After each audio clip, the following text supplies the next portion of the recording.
challenges you saw in the secondary on Sunday, some of the breakdowns? Yeah, I think it's most of our problems is nothing structural. It's just fundamental stuff. I mean, we got to tackle, we got to get off blocks, we got to communicate, and we've been saying this for 5 weeks now, so it's time to start actually doing it, and just not coming up here and just saying it. How important is it to kind of get some of those explosives contained when you have a guy like Jaden Daniels who's thrown some really nice go balls this year? Yeah, no, especially against somebody like him and the team and what they've been able to do up until now. But I mean, I feel like we've had plays like that in every game, and it's just a matter of us decreasing those plays happening. Because I feel like other than that, we're having pretty good games, and it's up to us on the back end to get that fixed and go out there and play a complete game. There aren't many quarterbacks that truly have a similar skill set to Lamar. Obviously he's much younger and not as polished as Lamar is with it, but does that help you, having you see it a lot in practice and know really what it looks like on the field versus guys that, like Lamar 21-1 against the NFC, they don't see him as much. Is that real to help get ready? Yeah, I think so. Going against somebody like that, we don't go against them as much during the season, obviously, but during camp and stuff like that prepares us for the mobile quarterbacks in the league. And Jaden's done super well so far, and not even just with his legs, he's done great with his arm and completes the ball at a high rate, throws it downfield really well, and receivers are playing well.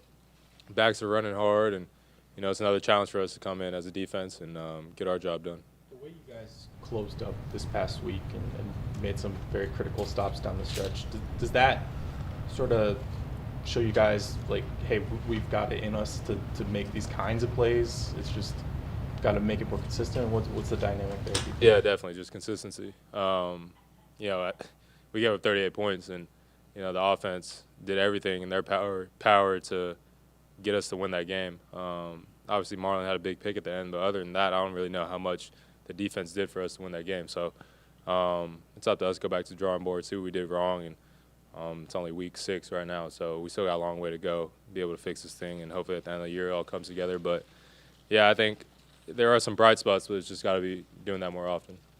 Kind of, I guess, brutally honest, like, it's about your expectations of what you want this defense to be in the secondary.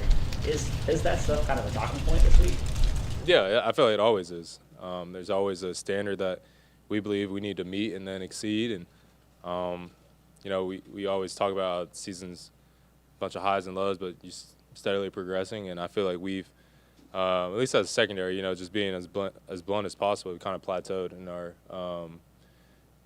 getting better throughout the season, and I feel like we've had good weeks with, like, Buffalo, and, we have a bad week like last week, and it's up to us to fix that and go into this week and, try to right that wrong. It's a good offense. When you're watching that second touchdown pass to Isaiah Likely that Lamar had, what's your guys' reaction on the sideline, and what are you guys saying to each other? I was actually thinking about this the other day, but I feel like it's kind of, we're almost numb to it at this point. Like, we were just on the sideline like, all right, sweet, like, we got a touchdown. At least that's how I felt, because I feel like I've seen it so many times now. But, I think I won't really be able to appreciate it until, like, I don't know, Lamar retires or something, and they make, like, a big highlight of his whole career, and I'm like, damn, this dude was doing stuff, like, literally no one has ever done before. And I don't know, it's demoralizing as a defense to go against that, I'm sure. I'm glad he's on my team and I don't know how to deal with it. But, I mean, it's just stuff like that. Like, he's making spectacular plays to win us the game and keep us in the game. And it's awesome to see from a perspective of being on his team. But at the same time, I feel like almost like he shouldn't even be in the position to where he has to do that, to where we need to win the game. Like, I feel like defense should have given him a cushion, especially with how well the offense is playing. It's up to us to make that game not as close as it was. And but yeah, he's an incredible player, and I'm glad he's on our team. Kyle, I know you just said you don't have to worry about it, but if you would entertain the hypothetical one-on-one, who would you rather tackle, Lamar or Derek? I don't have a problem tackling either of them, to be honest. Probably Lamar. Well, which one I'd rather want to tackle? Yeah, who would you rather be matched up with? Probably Lamar, because I never get to touch him. So I just want to hit Lamar like one time. But that probably won't happen. Or if it does, I probably won't be here anymore. But yeah, Lamar probably. Kyle, I know we just got here, but for the organization to bring in Dean Pease, he was Zach Gore's defensive coordinator. What's that say about, I guess you guys leaving no stone unturned to try to get better, more consistent as a defense?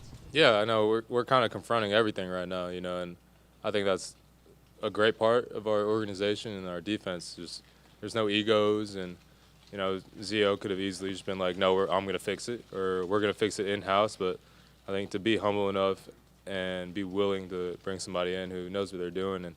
And when Dean was with the Falcons on my top 30 visit, I was talking to him for a good bit, and just you got to pick my brain, got to pick his brain, and we were just talking for a good while. He's a great guy, knows ball, so it's good to have him here. And it's just another set of eyes. It's not like he's going to come in and start calling the defense, but somebody who's seen a lot of ball and just helps us out a little bit. I know he hasn't been here for long, but has he introduced himself to other guys who might not know Dean Pease as Dean Pease? I mean, has he kind of been with you guys today? Talks at all during meetings or practice or anything like that? Yeah, in the defense room today, he introduced himself, and a lot of guys like Marlon. I think he was Marlon's DC for a little bit. I'm not sure, but 1 year. But older guys in the room know who he is and been around him. But yeah, introduced himself today. I'm sure he's gonna have a good impact on what we're doing here.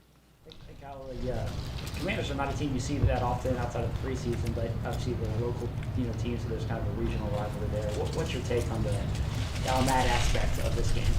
Yeah, I think it's pretty cool for the fans, and obviously we play AFC North games, and it's like we play these guys every year, twice a year, so that kind of takes up all our energy when it comes to rivalry stuff. But I guess there is kind of a what's it called, like the Beltway or something like that.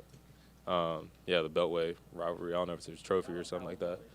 The Battle of the Beltway? Yeah. Yeah, well, that'll happen on Sunday. And it'd be cool to, I guess I know some people that are DC fans and have some bragging rights against them. But, yeah, I guess that's kind of the brotherly rivalry. I don't know, maybe Philly a little bit. But I feel like it's going to be pretty cool to have whole region kind of focused on one game. Dominic Foxworth had talked about back when he was here as a Raven, they would go out like in DC and then Washington players there, and they would be at the same club hanging out, and he's like, you couldn't lose that game because of that. Is there any of that mixing at all anymore? Or do you? A little bit, yeah. I've bumped into a few guys down there. I don't think there's too much. I mean, I guess we haven't played, so. But we played in preseason, they broke our streak, so I guess we might be a little mad about that. But other than that, nah, not really. All right, thanks, Kyle. Appreciate it.